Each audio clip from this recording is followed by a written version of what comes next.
Sometimes it feels like everybody in your Facebook feed is in Iceland. Why? Maybe it's the glaciers. Is it the weather?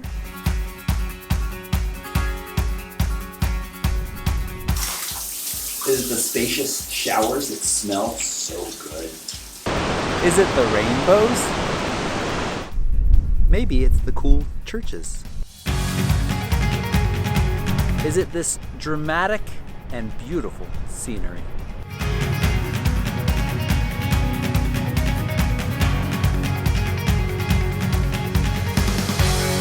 Maybe it's the dozen donuts that costs $35. Is it the sheep? Is it the cool geothermal features all over this country?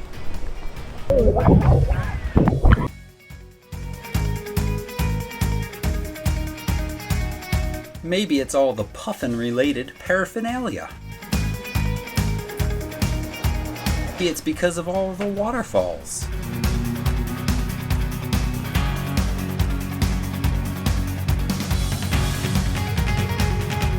It's pretty clear to me now, after spending almost a month in this country between the two tours, that it's all of those things. Well, except the donuts. Iceland is a really cool place for so many reasons. Let's see a little bit more of what we did on our tour now. We started our tour in Reykjavik, beautiful capital city of Iceland, also the northernmost capital in the world. From there, we headed out on the Golden Circle. This is not the ring road which circles the whole island, but rather a smaller circle just outside of Reykjavik, full of touristy but beautiful stops, like Strokir the Geyser, Goðafoss, the beautiful waterfall, and Thingvellir, the national park with the largest lake in Iceland, and also a spot to see the North American and Eurasian continental plates splitting apart. Day 2 began at my favorite waterfall in all of Iceland, Dettifoss. This actually flows right out of these cliff walls underneath this lava flow. So there's no water flowing up on top, it just comes right out. Beautiful spot for nice long exposure with the feathery water coming down the cliff faces. From here we made our way to the Mývatn Lakes region, where we have some younger lava flows, just 2,500 years old. Nick, Steve, and I went off on a scouting trip to find a grotto which was used in a Game of Thrones episode for some hanky-panky with Jon Snow. At least that's what Nick tells me. Day 3 began at another one of my favorite waterfalls, Goðafoss. This large, beautiful U-shaped waterfall is so much fun to photograph. There's multiple vantage points. Either side is easy to get to, and you can actually go right down to the edge and photograph. A little challenging in some situations, though, because of the large amount of mist. From there, headed back into the Mývatn Lake region, where we explored the geothermal features, took a little time to teach Lightroom, had a nice relaxing evening soaking in the Green Lagoon. This is the Mývatn Hot Springs. Day 4 began with some low-level fog. That seemed like a perfect opportunity to throw up the drone. I'm very nervous when it's out of sight, though. After our foggy start, we headed towards Dettifoss. Now, we took the long, bumpy road to get there, but that gets you prime access. There is a shorter paved access, but that's only the other side, and you can't get close to the water. Here, you can walk right up to the edge of Europe's most powerful waterfall. Treated to some lovely rainbows, which you actually see at many of the waterfalls when the sun's out in Iceland. On the way out from Dettifoss, we stopped at this crazy moonscape and joked about them faking the moon landings here. But in reality, NASA actually practiced for many of the moon exploration missions here in Iceland. We had a lunch stop in Modular, which had this beautiful little church and green landscape, and Steve made a friend, and that friend already had some friends. 2 little Arctic fox pups living just outside of town. And then we left lunch and headed towards the east coast of Iceland, following this long dirt road with too many roadside waterfalls to even count. Day 5 began in one of these contraptions, duck boat, at the Jökulsárlón Glacier Lagoon. So in the background, about 3 miles away, there is a fantastically awesome glacier that feeds these giant ice cubes into this lagoon. and you can take a boat ride and be out among them. It is one of the coolest things I've ever done. I highly recommend the boat ride, but the ice is also visible from shore, and if you get lucky, you might be visited by some adorable little eider ducklings.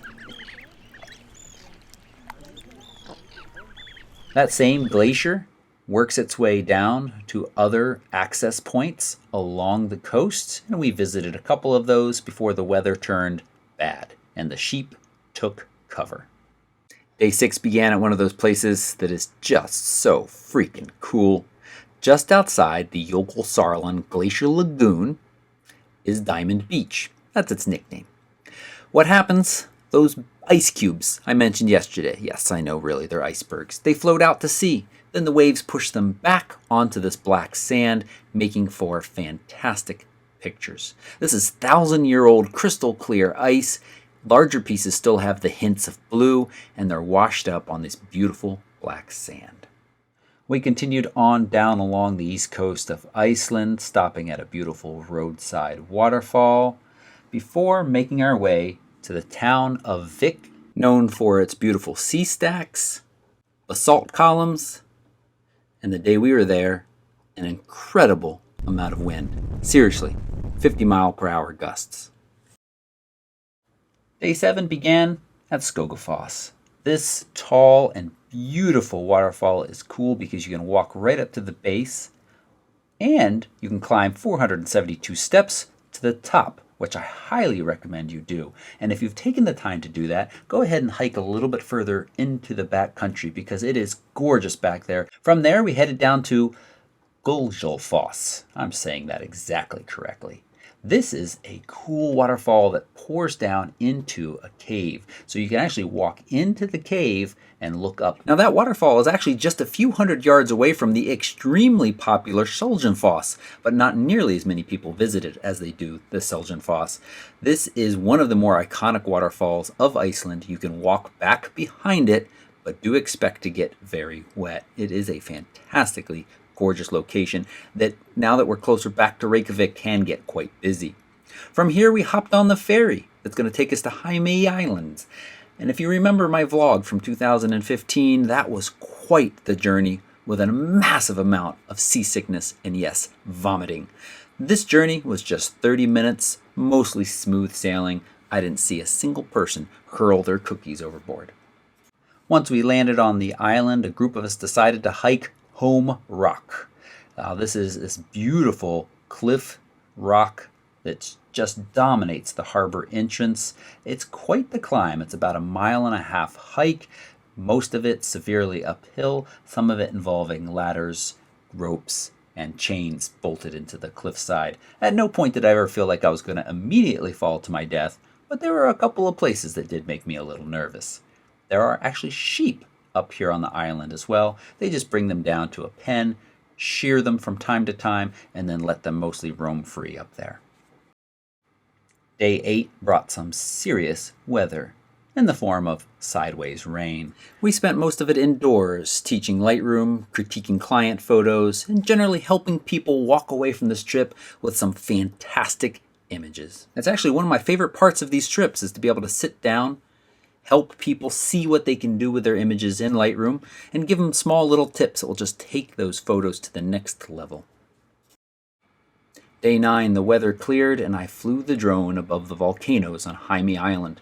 There are 2 main volcanoes. The one we're above right now in this shot actually erupted in 1973 and covered a large part of the island in lava, including people's houses. Luckily, no life was lost. However, islanders were extremely afraid that it was going to cut off access to their harbor and thus cut off access to the whole island. They spent a lot of time and energy pumping millions of gallons of seawater to keep the lava from flowing across the harbor entrance. Back onto the ferry, back to Iceland. Check out this farmhouse all by itself on this island. How long do you think you could live in that place? Off of the ferry, back on the bus, taking the bus off-road, out to these gorgeous cliffs just about an hour outside of Reykjavik, to another geothermal feature where Steve asked, Did you fart? checked out the cool moss area that I love and remembered from 2015, and we're done. As always, I hope you enjoyed watching this. If you have any questions about Iceland, you can leave them right down below in the comments. And if you found this mildly entertaining, you can hit the thumbs up button. And don't forget to subscribe for gear reviews, travel tips, tricks, photography adventures, and lots more. Thanks so much for watching. Goodbye.